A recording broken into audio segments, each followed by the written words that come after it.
जय सिया राम। नित्य की भांति प्रभु संकीर्तन, फिर आज की चर्चा। श्री राम जय जय राम। श्री राम जय जय राम। श्री राम जय जय राम। अनुचित उचित विचारु तजी, जे पालहि पितु बैन। ते भाजन सुख सुजसु के, बसई अमर पति ऐन।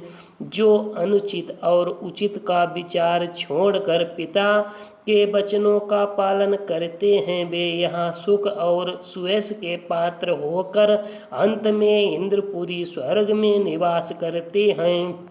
अवसि नरेश बचन पुर करहूँ, पालहूँ प्रजा शोकु परिहरहूँ। सुरपुर नृपु पाहि परितोषु, तुम कहो सुकृतु सुजसु नहीं दोषु।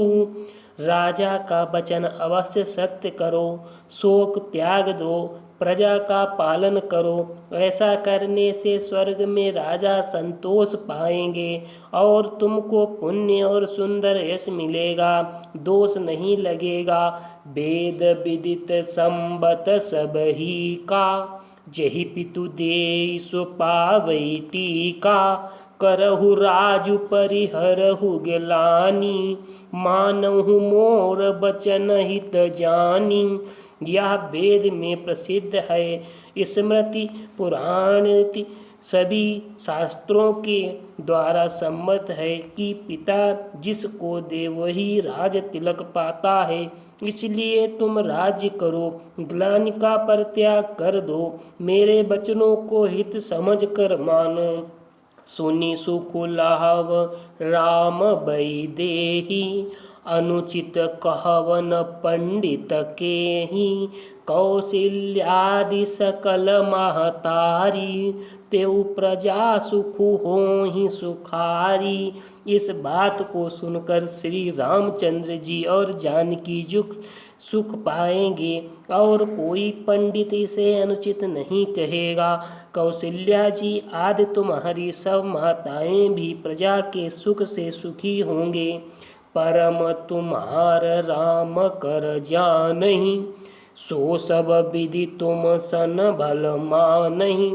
सौंप्यहु राजु राम के आए, सेवा करेहु स्नेह सुहाए।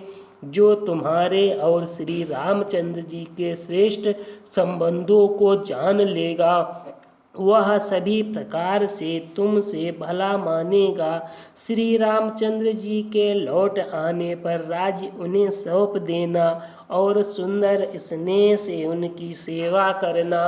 गरुण सुमेरु रेणु समताही, राम कृपा करि चित बाजाही। कीजिए गुर आय सुअवसि, कहीं सचिव कर जोरी। रघुपति आये उचित जस, तस तब करब बहोरी। मंत्री हाथ जोड़कर कह रहे हैं, गुरु जी की आज्ञा का अवश्य ही पालन कीजिए। रघुनाथ जी के लौट आने पर जैसा उचित हो तब वैसा ही कीजिएगा। कौशल्याधरि धीरज कहई, पूत पथ्य गुरु आयसु अहई। सो आदरहि करहि हित मानी, तजिय विषादु काल गति जानी। कौशल्या जी भी धीरज धर कर कह रही हैं, हे पुत्र, गुरु जी की आज्ञा पथ्य है, उसका आदर करना चाहिए और हित मानकर उसका पालन करना चाहिए। काल की गति को जानकर विषाद त्याग कर देना चाहिए। बन रघुपति सुरपुर नर नाहु, तुम यही भांत ताद कदराहु। परिजन प्रजा सचिव सब अम्बा, तुम ही सुत सब कहूँ अवलंबा। श्री रघुनाथ जी वन में हैं, महाराज स्वर्ग का राज्य करने चले गए हैं। और हे तात, तुम इस प्रकार कातर हो रहे हो। हे पुत्र, कुटुंब, प्रजा, मंत्री और सब माता के लिए तुम ही एक सहारे हो।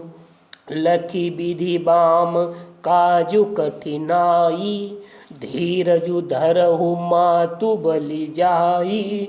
सिर धरि गुर आयसु अनुसरहु, प्रजा पालि परिजन दुख हरहु।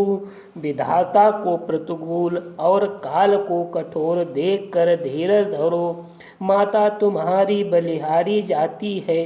गुरु की आज्ञा को सिर चढ़ाकर उसके अनुरूप कार्य करो। प्रजा का पालन कर कुटुंबियों का दुख हरो। गुरु के बचन सचिव अभिनंदनु, सुने भरत हिय हित जनु चंदनु। सुनी बहोरी मातु मृदु बानी, शील स्नेह सरल रस सानी। भरत जी ने गुरु के वचनों और मंत्रियों के अभिनंदन अनुमोदन को सुना, जो उनके हृदय के लिए मानो चंदन के समान शीतल थे। फिर उन्होंने शील, स्नेह और सरलता के रस में सनी हुई माता कौशल्या की कोमल वाणी सुनी। सानी सरल रस मातु बानी, सुनी भरत व्याकुल भये। लोचन सरोरु स्रवत सिंचत, बिरह उर अंकुर नये। सो दशा देखत समय तहि बिसरी, सबहि सुधि देह की। तुलसी सराहत सकल सादर, शिव सहज स्नेह की। सरलता के रस में सनी हुई माता की वाणी सुनकर भरत जी व्याकुल हो गए। उनके नेत्र कमल जल आंसू बहकर हृदय के विरह रूपी नवीन अंकुर को सींचने लगे। नेत्र के आंसुओं ने उनके वियोग दुख को बहुत ही बढ़ा कर उन्हें अत्यंत व्याकुल कर दिया। उनकी वह दशा देखकर उस समय सबको अपने शरीर की सुध भूल गई। तुलसीदास जी कहते हैं, स्वाभाविक प्रेम की सीमा श्री भरत जी की सब लोग आदर पूर्वक सराहना करने लगे। भरत कमल कर जोरी, धीर धुरंधर धीर धरी। बचन अमिय जनु बोरी, देत उचित उत्तर सबहि। धैर्य की धुरी को धारण करने वाले भरत जी धीरज धर कर कमल के समान हाथों को जोड़कर वचनों को मानो अमृत में डुबोकर सबको उचित उत्तर देते हैं। शेष अगले वीडियो में। श्री राम जय राम जय जय राम। श्री राम जय राम जय जय राम। श्री राम जय राम जय जय राम। जय सिया राम। सीताराम नाम महाराज की जय।